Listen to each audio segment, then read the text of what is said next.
തന്റെ ഭാര്യയുടെ പേരെന്താ? എന്റെ ഭാര്യയുടെ പേര് സ്വർണ്ണലതാ. അതിനി നയൻതാരാന്നോ കരീന കപൂർന്നോ ഒറ്റ ആക്കണായിരിക്കും അല്ലേ? നയൻതാരാന്നും കരിഞ്ഞ കപൂർന്നും ആക്കട്ടാ. എന്റെ ഭാര്യയുടെ പേര് സ്വർണ്ണലതാന്നാണ്. അത് അതേമാതിരി തന്നെ ആക്കി തന്നാ മതി. താൻ ആള് കൊള്ളാലോ. തന്റെ ഭാര്യയുടെ പേര് സ്വർണ്ണലത, അത് പിന്നെയും മാറ്റേണ്ടത് സ്വർണ്ണലതാന്ന്. എനിക്ക് വല്ല അസുഖമുണ്ടോ? അല്ല, നിങ്ങക്ക് വല്ല അസുഖമുണ്ടോ? ഞാൻ ഒരു കാര്യം പറഞ്ഞത് നിങ്ങളുടെ അടുത്ത്.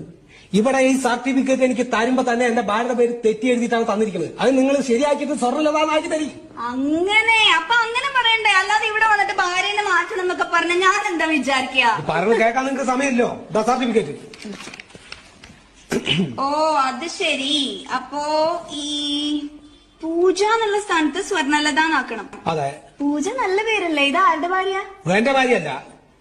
എന്നാൽ ഈ പൂജ ആരുടെങ്കിലും ഭാര്യ ആവൂലോ? അത് ആരുടെ ആയിരിക്കും? അതെന്തെങ്കിലും ഞാൻ അന്വേഷിക്കുന്നത്. താൻ ഇതൊക്കെ അന്വേഷിക്കാതെയാണോ ഇതുകൊണ്ട് ഇങ്ങോട്ട് വന്നേ പേര് മാറ്റാനായിട്ട്? അതൊക്കെ കണ്ടെത്തണം.